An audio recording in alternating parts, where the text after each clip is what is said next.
എൽ.ഡി.എഫ് സർക്കാർ അധികാരത്തിലെത്തിയ ശേഷം കണ്ണൂർ ജില്ലയിൽ മാത്രം അടച്ചുപൂട്ടിയത് 8 പൊതുവിദ്യാലയങ്ങൾ.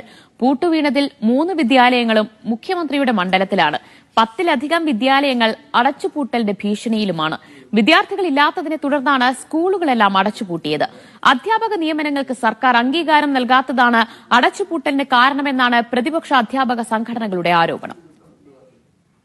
ഇത് തലശ്ശേരി സൗത്ത് ഉപജില്ലയിൽപ്പെട്ട Palayad central junior basic school. ഒരു നൂറ്റാണ്ടിലേറെ പല തലമുറകൾക്ക് അക്ഷരാഭ്യാസം പകർന്നു നൽകിയ വിദ്യാലയം വിദ്യാർത്ഥികൾ ആരും എത്താത്തതിനെ തുടർന്ന് 2 വർഷം മുമ്പ് അടച്ചുപൂട്ടി. തലശ്ശേരി സൗത്ത് ഉപജില്ലയുടെ കീഴിൽ തന്നെ പ്രവർത്തിച്ചു വന്നിരുന്ന മേലൂർ ജൂനിയർ ബേസിക് സ്കൂളിനുമുണ്ട് തലമുറകളെ അക്ഷരമൂട്ടിയ പാരമ്പര്യം. 3 വർഷം മുമ്പ് അടച്ചുപൂട്ടിയ സ്കൂളിൽ ഇപ്പോൾ ഓർമ്മകളുടെ മഞ്ചാടിക്കുരുക്കൾ മാത്രമാണ് ബാക്കി. ആണ്ടല്ലൂർ കാവിന് സമീപത്തെ ആണ്ടല്ലൂർ JB സ്കൂൾ അടച്ചുപൂട്ടിയതിന് പിന്നാലെ ഇടിച്ചു നിരത്തി. സ്വരുക്കൂട്ടിയെടുക്കാൻ അവശിഷ്ടങ്ങൾ പോലുമില്ല ബാക്കി. അടച്ചുപൂട്ടിയ ഈ 3 സ്കൂളുകളും മുഖ്യമന്ത്രി പിണറായി വിജയന്റെ മണ്ഡലമായ ധർമ്മടത്താണ്. തൊട്ടപ്പുറം തലശ്ശേരി നിയമസഭാ മണ്ഡലമാണ്. കഴിഞ്ഞ 7 വർഷത്തിനിടെ 4 സ്കൂളുകൾക്കാണ് ഇവിടെ പൂട്ടുവീണത്. 1898 ആരംഭിച്ച ന്യൂമാഹി പരിമടം LP സ്കൂളിന് കഴിഞ്ഞ വർഷമാണ് പൂട്ടുവീണത്. തലശ്ശേരി നിയമസഭാ മണ്ഡലത്തിൽ തന്നെ ഉൾപ്പെട്ട വാണിവിലാസം UP സ്കൂൾ, പപ്പൻപീടികയിലെ Kodiyeri east junior basic school എന്നിവയും അടച്ചുപൂട്ടിയിട്ട് കാലമേറെയായില്ല.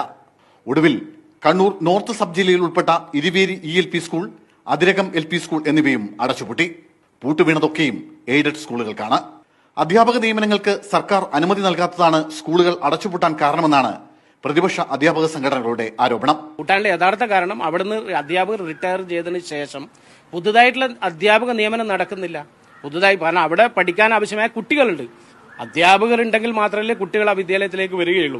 ഇന്നും പല വിദ്യാഭ്യാസ സ്ഥാപനങ്ങളും ഈ മതിയായ കുട്ടികൾ ഉണ്ടായിട്ട് പോലും പല വിദ്യാഭ്യാസ സ്ഥാപനങ്ങളിലും നിയമന അംഗീകാരം കിട്ടാത്ത സാഹചര്യം നിൽക്കുകയാണ്. പൊതുവിദ്യാഭ്യാസ സ്ഥാപനങ്ങളിലും അധ്യാപക നിയമനങ്ങൾ അംഗീകരിക്കുന്നില്ല. അതുകൊണ്ട് തന്നെ ഈ ഇത്തരത്തിൽ കുട്ടികൾ വിദ്യാലയത്തിലേക്ക് കടന്നു വരാത്ത സാഹചര്യം രൂപപ്പെടുന്നുണ്ട്. പൊതുവിദ്യാലയങ്ങളുടെ പടിയിറങ്ങിയ വിദ്യാർത്ഥികളൊക്കെയും ചേക്കേറിയത് സ്വകാര്യ സ്കൂളുകളിലേക്കാണെന്നും ഇവർ പറയുന്നു.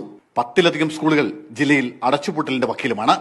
പൊതുവിദ്യാഭ്യാസ മേഖലയുടെ സംരക്ഷണത്തിനായി കോടികൾ ചിലവഴിക്കുന്നുവെന്ന സർക്കാരിന്റെ അവകാശവാദങ്ങൾക്കിടെയാണ് ഓരോ വർഷവും ഇങ്ങനെ നിരവധി സ്കൂളുകൾക്ക് പൂട്ടുവീഴുന്നത്.